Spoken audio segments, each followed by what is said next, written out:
Friends, বং চ্যানেলে আপনাকে স্বাগত।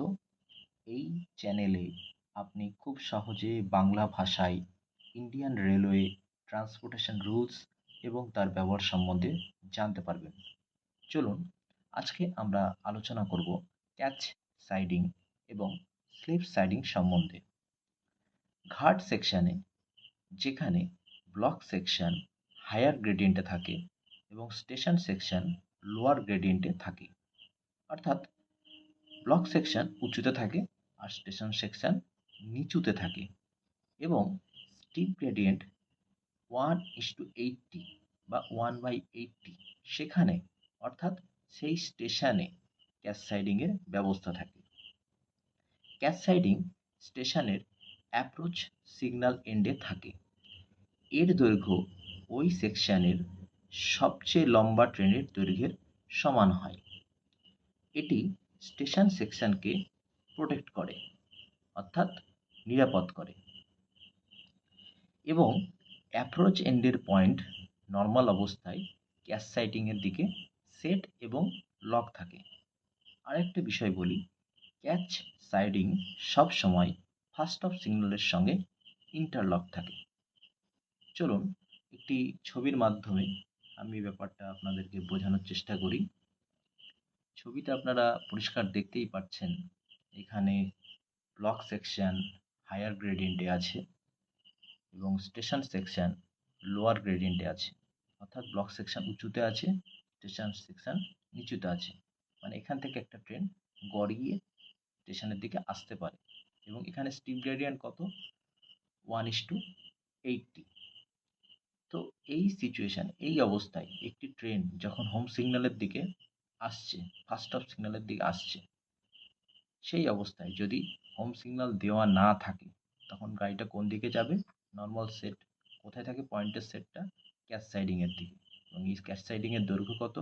ওই সেকশনের লংগেস্ট ট্রেনের দূরত্ব। এর ফলে কি হচ্ছে? ক্যাচ সাইডিং থাকার কারণে আমার স্টেশন সেকশনটা প্রোটেক্ট হচ্ছে। যেহেতু হোম সিগন্যাল দেওয়া নেই, অর্থাৎ লাল আছে, তখন গাড়িটি গ্রেডিয়েন্টের জন্য, ঘাট সেকশনের জন্য 1:80 স্টিপ গ্রেডিয়েন্টের জন্য যদি গড়িয়েও যায়, তাহলে কোথায় ঢুকে যাবে? ক্যাচ সাইডিংয়ে ঢুকে যাবে। এই হচ্ছে এর সুবিধা। নেক্সট আমরা আলোচনা করব স্লিপ সাইডিং সম্বন্ধে। স্লিপ সাইডিং ঘাট সেকশনে যেখানে স্টেশন সেকশন হায়ার গ্রেডিয়েন্টে থাকে এবং ব্লক সেকশন লোয়ার গ্রেডিয়েন্টে থাকে, অর্থাৎ স্টেশন সেকশন উঁচুতে থাকে আর ব্লক সেকশন নিচুতে থাকে, এবং স্টিপ গ্রেডিয়েন্ট যেখানে 1:100 বা 1/100 সেখানে, অর্থাৎ সেই স্টেশনে স্লিপ সাইডিংয়ের ব্যবস্থা থাকে। স্লিপ সাইডিং স্টেশনের ডিপারচার, অর্থাৎ প্রস্থান এন্ডে থাকে এবং লাস্ট অফ সিগন্যাল এর সাথে ইন্টারলক থাকে। এর দৈর্ঘ্য 8 থেকে 10টি ওয়াগনের দৈর্ঘ্যের সমান হয়।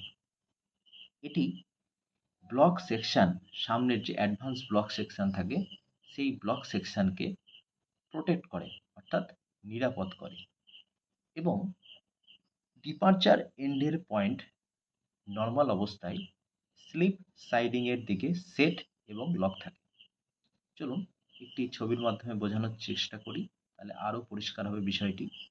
এখানে আপনি ছবিতে দেখতে পাচ্ছেন স্টেশনটি হায়ার গ্রেডিয়েন্টে আছে, অর্থাৎ উঁচুতে আছে, আর ব্লক সেকশন লোয়ার গ্রেডিয়েন্টে আছে, নিচুতে আছে, এবং এখানে স্টিপ গ্রেডিয়েন্ট কত? 1:100 স্টিপ গ্রেডিয়েন্ট। তাহলে একটি ট্রেন এখান স্টেশন থেকে ব্লক সেকশন থেকে গড়িয়ে আসতে পারে, যেহেতু 1:100 স্টিপ গ্রেডিয়েন্ট। সেই জন্যে এখানে যদি এর লাস্ট অফ সিগন্যালের সঙ্গে স্লিপ সাইডিং ইন্টারলক থাকে, যদি অ্যাডভান্স স্টার্টার না দেওয়া থাকে, তাহলে গাড়িটা কোন দিকে যাবে? স্লিপ সাইডিংয়ে ঢুকে যাবে, গাড়িটার ব্লক সেকশনে ঢুকতে পারছে না। তো তাহলে ব্লক সেকশনটা স্লিপ সাইডিংয়ের জন্য প্রোটেক্ট হচ্ছে। এই ব্লক সেকশনকে প্রোটেক্ট করার জন্যই স্লিপ সাইডিংয়ের ব্যবস্থা করা হয় ঘাট সেকশনে, এবং স্টেশন সেকশনকে প্রোটেক্ট করার জন্য ক্যাচ সাইডিংয়ের ব্যবস্থা করা হয়। চলুন এখানে শেষ করছি। ভিডিওটি সম্পূর্ণ দেখার জন্য ধন্যবাদ। যদি